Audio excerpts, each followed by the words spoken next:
大家好，又係我 Big Boy 啊！今日嘅主角係今日嘅主角係雞蛋。法式奄列咧，同日式嗰種奄列蛋包飯上邊嘅奄列咧，有啲相似嘅喎。大家咧都係好似一個欖球咁嘅形狀啦，然後咧佢入邊咧都係保持一個濕潤嘅程度嘅。咁唯一有少少唔同咧，就係法式奄列咧就會落一啲香草啊，甚至乎有啲忌廉啊咁樣。最後咧，我哋就會喺呢個奄列上邊咧搽翻些少牛油上去，等佢咧拎立立。咁咧，成個法式奄列就係咁簡單噶啦。好啦，咁整之前咧，又呼籲下大家啦，記得 subscribe Big Boy Recipe 呢個 channel 啊。如果你有更加多其他食譜咧係想睇嘅話咧，歡迎瀏覽 bigboyrecipe.com 嗰度咧就有大概200-300個食譜咧可以俾大家參考下嘅。好啦，咁我哋整之前咧一齊睇下有啲咩材料先啦。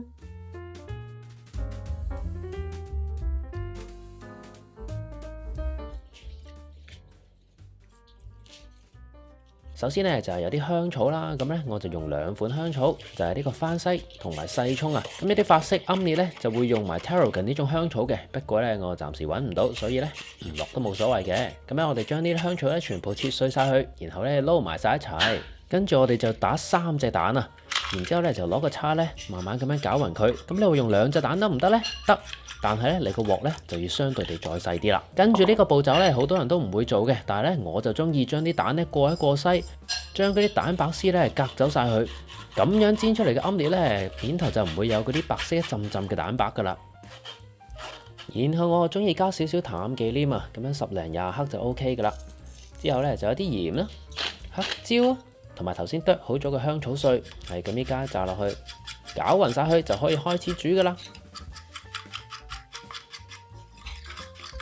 為咗令大家更易跟啊，跟住落嚟嘅煮食過程咧，我盡量一刀不剪嘅。好，首先我哋開個中細火啊，然後咧擺一個7寸嘅鑊上去，即係大概18 cm 左右。然後我就會用2款油啊，首先就係橄欖油，然後咧就加少少牛油。如果我哋淨係加牛油嘅話咧，咁咧嗰個蛋咧就好容易會上色噶啦。但係咧我哋就並唔希望咁樣嘅。牛油起泡之後咧，就可以加個蛋入去啦。咁我自己咧就中意用個筷子，將嗰個蛋液攪勻佢，記住成個過程都唔需要急嘅噃，不停咁樣攪佢，咁個蛋咧就可以均勻受熱啦。然後就等佢慢慢凝固。有啲人咧會中意用個叉，又或者直接用個直膠鏟去攪。咁呢個咧就隨你中意啦。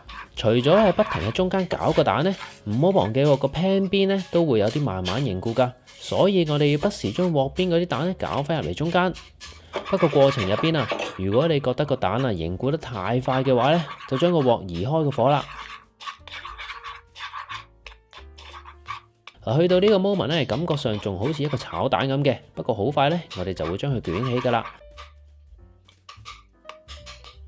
見到大概有一半嘅蛋液都凝固咗咧，咁呢個時候我哋就盡量咧將呢個蛋鋪平晒喺整個鑊度。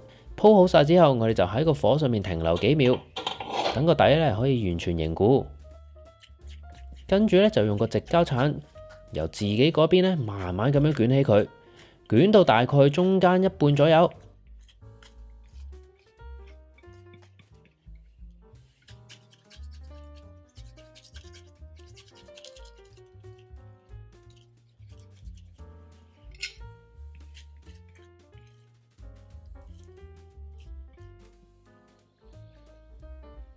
跟住你見我咧就揼個柄幾下，目的咧就係想將前邊嗰啲蛋啊推高啲，咁樣咧就可以容易啲將另一邊嘅蛋都接埋去中間。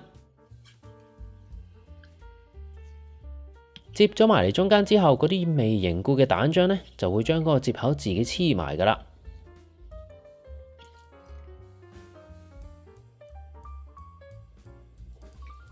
最後咧，將成份蛋推去 pan 嘅最遠處，個 pan 垂直90度角，咁就可以將成份奄列上碟噶啦。上咗碟之後咧，如果覺得個形狀唔係太靚嘅話咧 ，feel free 用張廚房紙將佢整翻靚仔佢。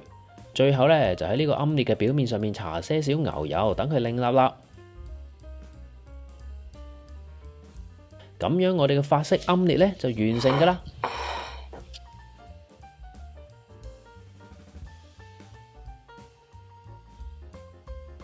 切開中間睇一睇先。冇錯啦，中間呢仲係保持濕潤，有少少蛋漿微凝固咁樣，呢個就係我哋想要嘅效果啦。